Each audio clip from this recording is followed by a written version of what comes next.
สวัสดีค่ะอยู่กับเบนซ์นัทเจลวีนะคะในรายการใหม่รายการนี้เลยเป็นรายการที่เราจะพูดถึงคดีปริศนาและคดีฆาตกรรมที่เกิดขึ้นทั้งในและต่างประเทศนะคะสำหรับใครที่ชอบเรื่องแนวนี้หรืออยากจะซัพพอร์ตเบนนะคะสามารถกด Subscribe ได้เลยเพราะเราจะเจอกันทุกๆ2 อาทิตย์ที่นี่ค่ะเรื่องราวทั้งหมดเกิดขึ้นในประเทศสหรัฐอเมริกานะคะหรือวิสคอนซินนะคะโดยที่เกิดมาจากความรักของคนสองคนคืออากาสตานะคะแล้วก็จอร์จฟิลิปเกรนนั่นเองสองคนนี้คือพ่อกับแม่ของเอ็ดเกรนค่ะอากาสตาเขาจะเป็นคนที่ค่อนข้างคลั่งศาสนามากนะคะถึงกับคลั่งมากๆโดยที่เขาเชื่อว่าการดื่มสุราเนี่ยเป็นโทษร้ายแรงมากๆและเขาเชื่อว่าผู้หญิงทุกคนเนี่ยนอกจากตัวเขาเองเนี่ยเป็นคนที่มีบาปมีตราบาปติดตัวอย่างเงี้ยค่ะเขาเกลียดทุกๆคนอ่าทั้งสองคนนะคะได้ให้กำเนิดพี่ชายนะคะของเอ็ดชื่อเฮนรี่อากาสตานะคะและเอ็ดตัวเขาเองนะคะในออกัสในปี1906ค่ะมากกว่า100 ปีที่แล้ว120 ปี119 ปีที่แล้วนะคะเกิดขึ้นมานะคะโดยทั้งสองคนเนี่ยก็ได้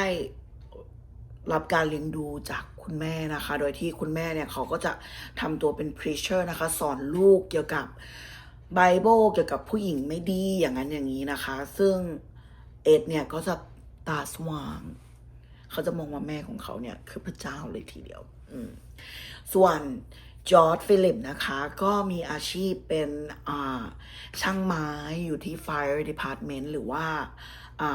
สถานดับเพลิงของเมืองนะคะและเขาเองก็เคยมีร้านขายของชำซึ่งหลังจากนั้นเขาก็ได้ขายแล้วก็ทั้งครอบครัวนะคะได้ย้ายมาอยู่ที่วิสคอนซินในเนื้อที่ฟาร์มของเขานะคะ155 เอเคอร์ใหญ่มากๆเลยนะคะสำหรับชีวิตในวัยเด็กของเอ็ดนะคะเอ็ดใช้เวลาส่วนมากอยู่ที่ฟาร์มและเวลาที่เขาไม่อยู่ในฟาร์มก็คือไปที่โรงเรียนนั่นเองค่ะโดยเพื่อนๆที่โรงเรียนและคุณครูจะมองว่าเอ็ดเป็นคนที่ค่อนข้างขี้อายเก็บตัวนะคะเป็นคนเงียบๆนั่นเองค่ะโดยเอ็ดจะใช้เวลาส่วนมากหลังเลิกเรียนคือช่วยงานที่สวนนะคะถือว่าเป็นเด็กดีมากๆเลยแต่ทุกๆครั้งนะคะที่เอ็ดจะพยายามที่จะมีเพื่อนใหม่คุณแม่ของเขาก็จะไม่พอใจแล้วก็ไม่ยอมให้เอ็ดมีเพื่อนนั่นเองค่ะแล้วเพื่อนบางคนที่โรงเรียนก็บอกว่าเอ็ดเนี่ยแปลกๆโดยที่เขาจะชอบหัวเราะคนเดียวเหมือนกับว่าเขาชอบหัวเราะกับเรื่องตลกที่เขาเล่าขึ้นมาเองในหัวนั่นเองเป็นว่าไม่แปลกแล้วตัวเป็นเองยังหัวเราะกับตัวเองบ่อยๆเลยถูกไหมคะหลังจากที่คุณแม่ของเอ็ดเนี่ยภาวนามานานเหลือเกินเพราะว่าเขาจะชอบทะเลาะกับสามีนะคะจะชอบทะเลาะกับจอร์จเป็นประจำเพราะว่าจอร์จจะชอบดื่มเหล้ากลับบ้านมาทุบตีเมียด่าเมียอะไรอย่างเงี้ยค่ะแต่ด้วยความที่อากาสตาเนี่ยเขาเคร่งศาสนามากเขาก็เลยไม่อยากกับสามีเขานะคะเขาได้แต่คุกเข่าอ้อนวอนต่อพระเจ้าว่าขอให้สามีของฉันเนี่ยตายไปได้เสียทีคำอ้อนวอนของอากาสตาเนี่ยก็ประสบผลสำเร็จในปี1940ค่ะจอร์จได้เสียชีวิตด้วยโรคหัวใจเฉียบพลันนะคะซึ่งทำให้สถานการณ์ทางบ้านของครอบครัวเอ็ดเนี่ยค่อนข้างที่จะเขาเรียกว่าอะไรนะกระสึกกระสนนิดนึงนะคะด้วยความที่ขาดเสาหลักของครอบครัวทำให้เอ็ดกับเฮนรี่เนี่ยต้องออกมาทำงานรับจ้างเป็นแฮนนี่แมนก็คือรับจ้างทั่วไปใครจ้างอะไรก็จ้างอย่างเงี้ยค่ะในหมู่บ้านซึ่งคนในหมู่บ้านทุกคนเนี่ยค่อนข้างให้เครดิตเอ็ดกับเฮนรี่มากๆเลยเพราะว่าเขาสองคนเป็นคนที่ขยันทำงานมากๆแล้วก็เป็นคนจริงใจและซื่อสัตย์นั่นเองค่ะโดยที่เอ็ดกับเฮนรี่เนี่ย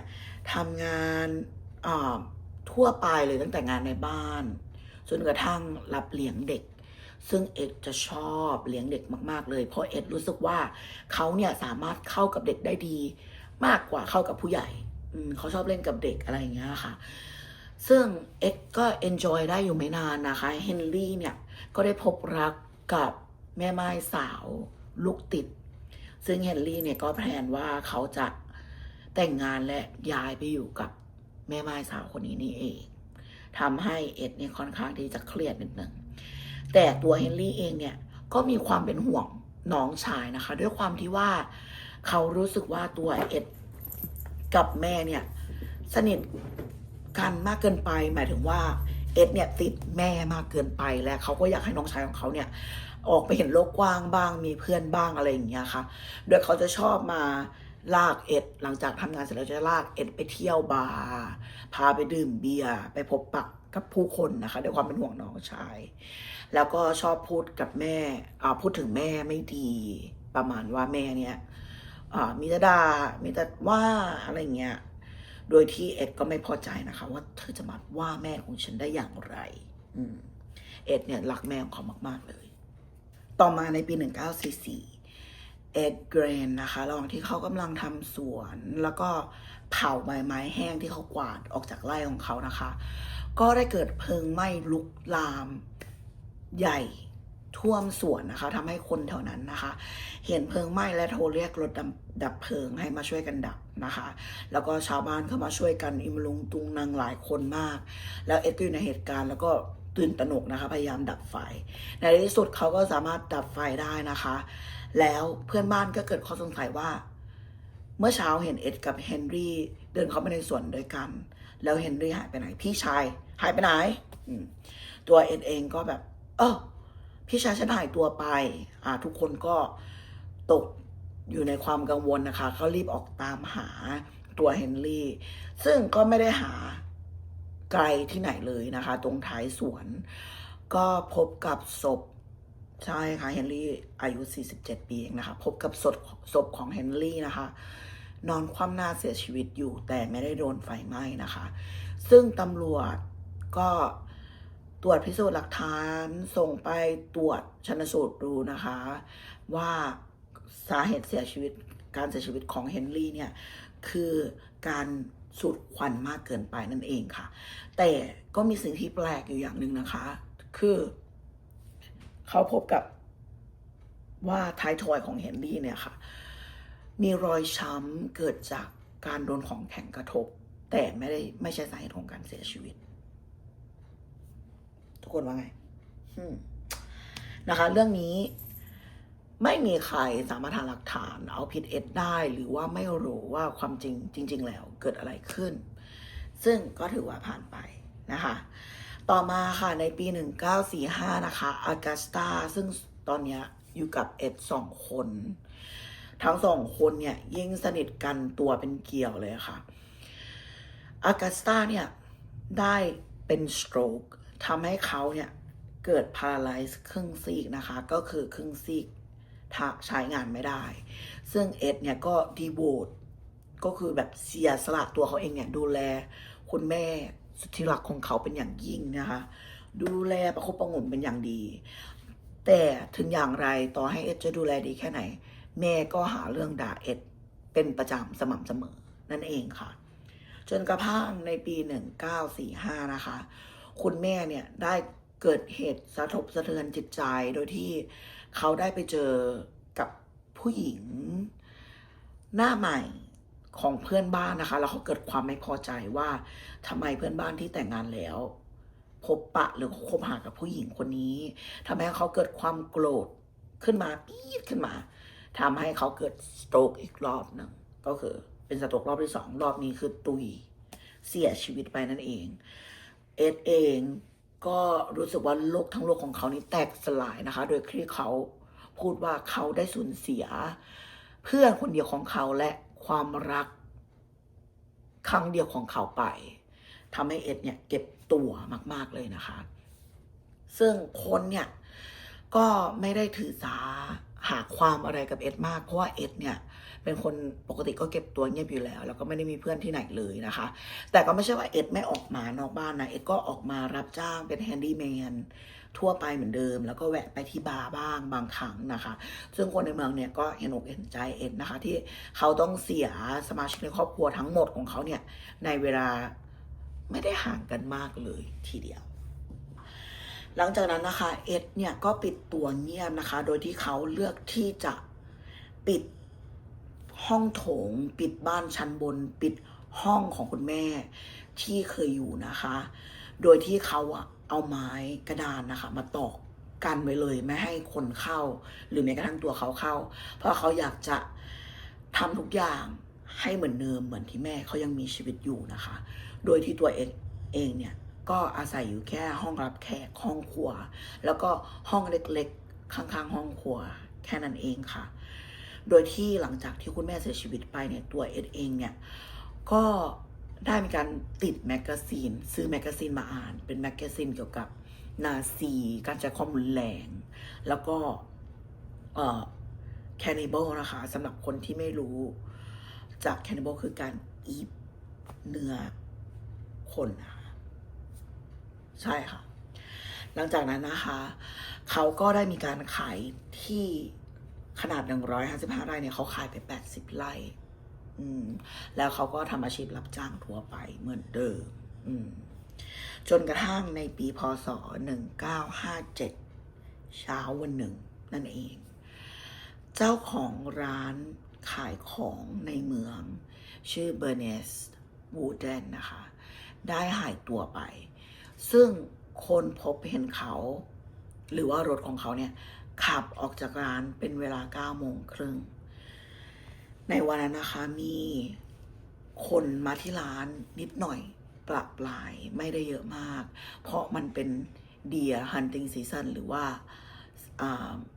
ซีซั่นล่าสัตว์ล่าเนื้อกวางนั่นเองซึ่งเวลา 5 โมงเย็นนะคะตำรวจที่อยู่ในเมืองหรือลูกชายของเบอร์เนสลูกชายของเบอร์เนสเป็นตำรวจมาที่ร้านเพราะว่าเขาไม่สามารถติดต่อแม่เขาได้เลยและคนในเมืองได้มีการเข้าไปพูดคุยกับเขาว่าคุณแม่หายไปไหนเพราะว่าพอไปที่ร้านแล้วไม่มีใครอยู่ร้านซึ่งเบอร์เนสไม่เคยปิดร้านเลยนะคะพอลูกชายเนี่ยไปที่ช็อปหรือว่าไปที่ร้านนะคะเขาได้สำรวจภายในร้านพบว่าตรงเกะเงินนะคะได้มีการเปิดอยู่มีการเลือกคนเกะเงินและตรงพื้นนะคะได้เห็นรอยเลือดเล็กๆอยู่ตรงนั้นซึ่งลูกชายก็ด้วยความเป็นตำรวจเขาก็เกิดอะไรขึ้นกับแม่ของฉันซึ่งถ้าเป็นเบนมันก็แพนิคเหมือนกันค่ะแบบเกิดอะไรขึ้นแม่หายไปไหนไม่ใช่ปกติของแม่แล้วมีรอยเลือดอีกอะไรอย่างเงี้ยค่ะเขานะคะด้วยความที่เป็นตำรวจเป็นดีเทคทีฟเป็นนักสืบอยู่แล้วนะคะเขาก็เลยไปดู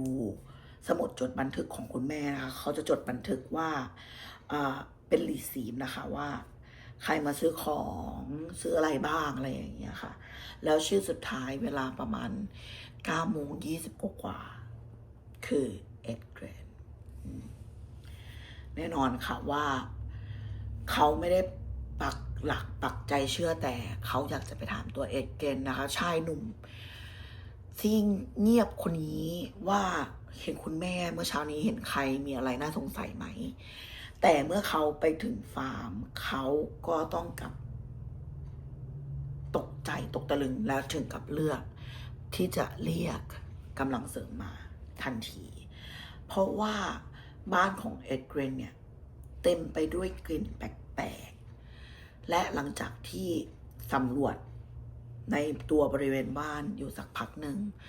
เขาก็เห็นเอ็ดเกรนนะคะอยู่ที่ห้องครัวหลังบ้านคือเป็นครัวนอกบ้านที่สร้างมาข้างหลังนะคะและนอกจากนั้นเขาก็เจอกับคุณแม่ของเขาค่ะโดนห้อยขาขึ้นไปบนเพดานไหลหัวแล้วก็โดนกรีดนะคะจากหน้าอกลงไปถึงตรงหัวหนาวโดยที่เครื่องในภายในนะคะก็โดนเอาออกมาวางไว้ในถังข้างๆนั่นเองค่ะเป็นเรื่องที่น่าเห็นใจกับลูกชายของเบอร์เนสมากๆแล้วก็น่าหดหู่มากๆเลยนะคะขอให้เขาไปอยู่ในภพภูมิที่ดีแล้วตัวเอ็ดเกรน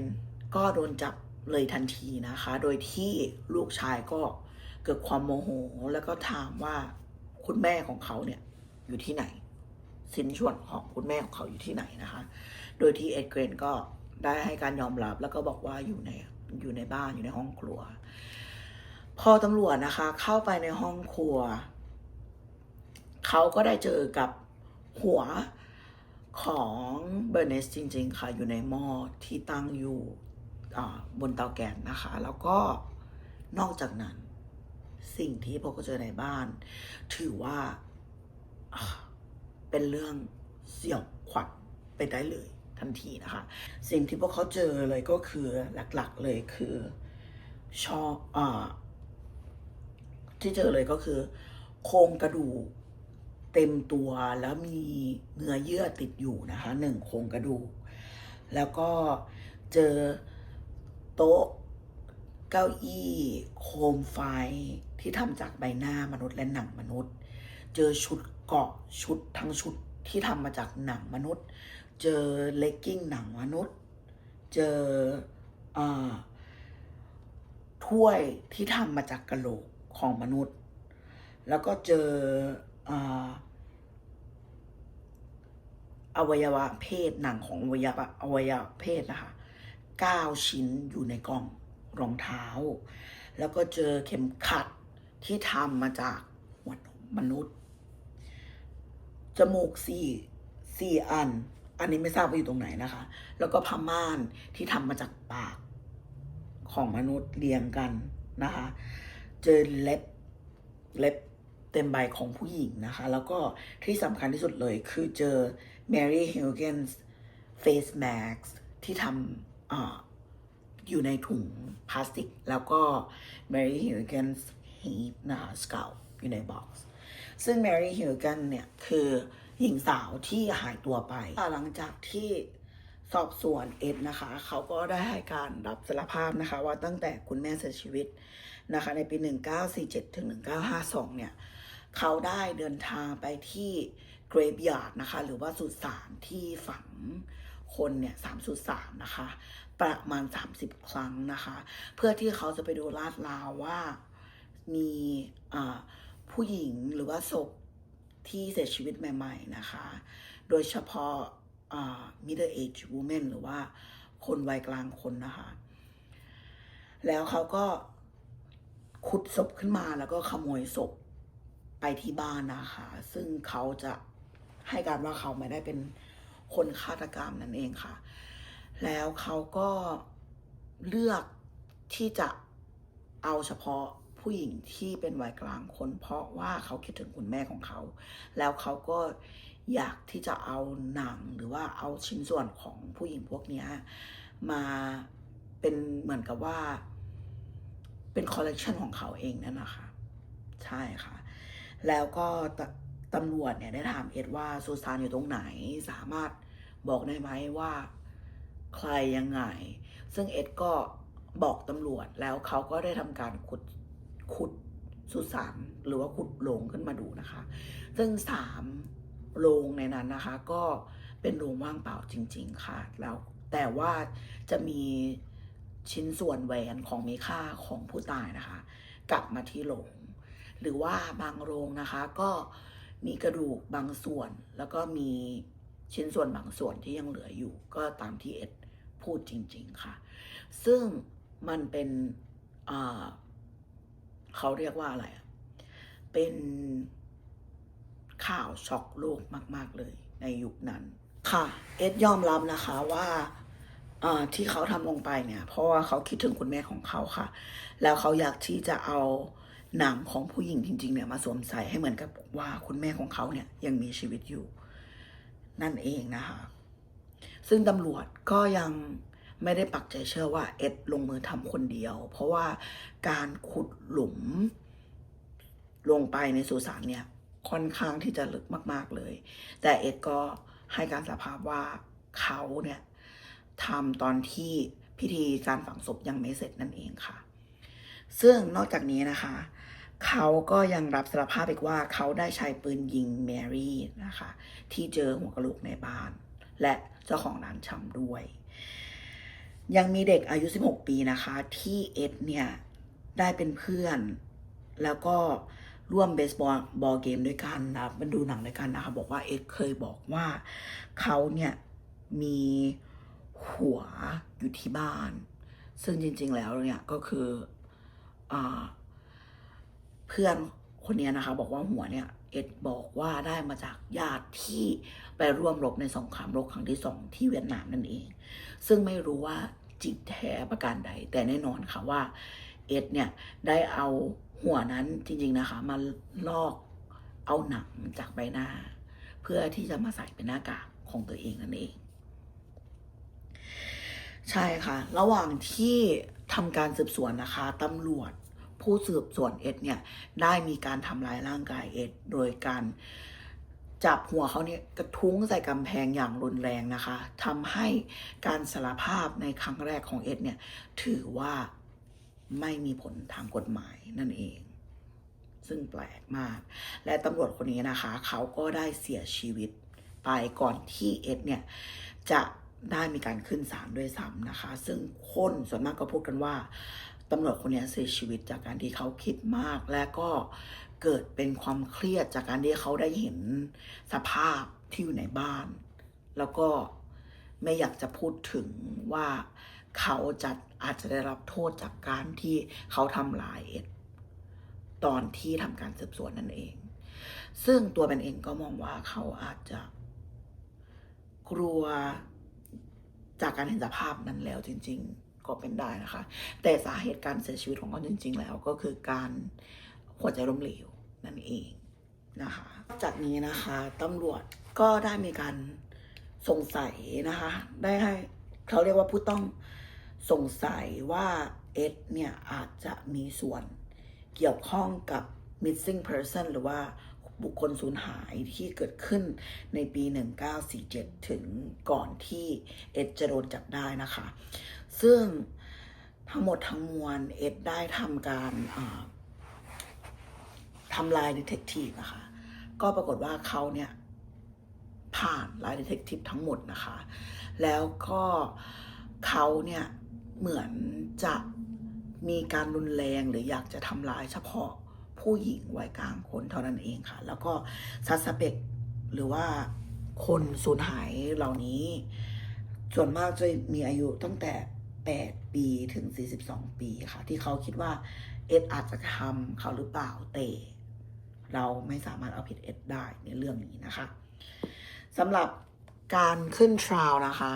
เอ็ดเนี่ยก็ได้มีการขึ้นทราวหรือว่าขึ้นศาลในปี 1957 นะคะโดยที่ตำรวจได้ส่งเอ็ดไปทำการinvestigate หรือว่าไปทำการประเมินกับนักจิตวิทยานะคะโดยที่นักจิตวิทยาเนี่ยมีความเห็นตรงกันว่าเอ็ดเนี่ยเป็นสคิโซฟรีเนียหรือว่าเป็นโรคจิตเภทนั่นเองค่ะเอ็ดก็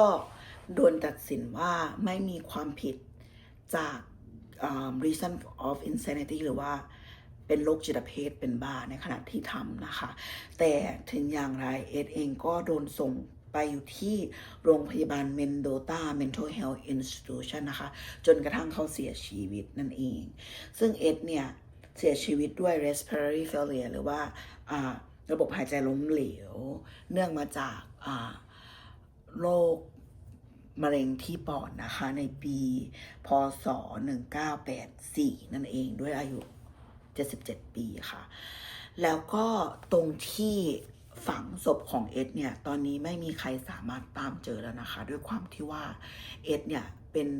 บุคคลที่โด่งดังมากในสมัยนั้นพอคนรู้ว่าเอ็ดโดนฝังอยู่ที่นี่นะคะคนก็ได้ไปที่สุสานนะคะเราก็ได้นำเกรฟสโตนนะคะหรือว่าเก็บเอาหินหน้าศพปูนหน้าศพอะค่ะกลับบ้านเป็นที่ระลึกด้วย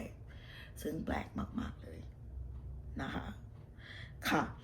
แล้วก็หลังจากนั้นนะคะบ้านของเอ็ดเนี่ย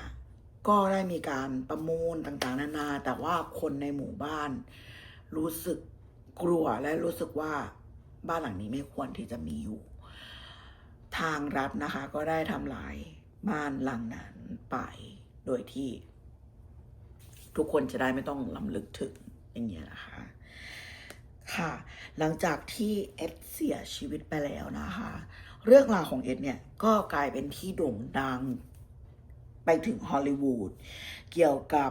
อเมริกัน culture popular culture มาทำเป็นหนังทำเพลงหรือว่าทำเป็นซีรีส์นะคะ โดยที่หนังเรื่องดังๆเลยหรือว่าเขียนเป็นหนังสือนะคะ เรื่องไซโคอันนี้หนังสือเรื่องนี้ก็ยังมีขายอยู่นะคะ ขอโทษด้วยนะคะเพราะว่าเนื้อหาเนี่ยมันค่อนข้างเยอะมากก็มีส่วนที่เบนตันออกไปเอาแค่ส่วนที่สำคัญนะคะโดยก็สรุปง่ายๆเลยว่าเอเกรนเนี่ย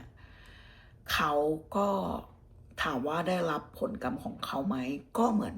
ตัวเป็นเองเนี่ยรู้สึกว่าเขาเนี่ยทั้งชีวิตของเขาเนี่ยมันเป็นกรรมของเขาอยู่แล้วคือเขาไม่มีเพื่อนไม่มีใครแล้วก็สุดท้ายบรรปลายชีวิตยังโดนจับขังไว้ที่โรงพยาบาลบ้าอีกอย่างเงี้ยค่ะก็ถือว่าเขาได้รับผลกรรมของเขาแล้วทุกคนคิดว่ายังไงคะมีเรื่องไหนส่วนไหนตรงไหนที่เบนขาดตกบกพร่องไปก็สามารถคอมเมนต์บอกได้เลยนะคะหรือว่าใครที่ชื่นชอบหรืออยากจะฟังเรื่องราวของคนอื่นหรือเรื่องอื่นๆสามารถคอมเมนต์บอกไว้ได้เลยนะคะเบนจะเล่าให้ฟังอีกรอบหนึ่งเนาะแล้วก็สำหรับใครที่มีคำแนะนำนะคะเอาเป็นแนะเพื่อก่อนะคะขออนุญาตแล้วก็เป็นชมนะคะขออนุญาตไม่เอาติ เป็นแนะนำได้นะคะถือว่าเป็นการให้กำลังใจกันนี่เป็นครั้งแรกของเบนแล้วเจอกันอาทิตย์หน้ารักษาตัวแน่นะคะระวังเนื้อระวังตัวด้วยสวัสดีค่ะ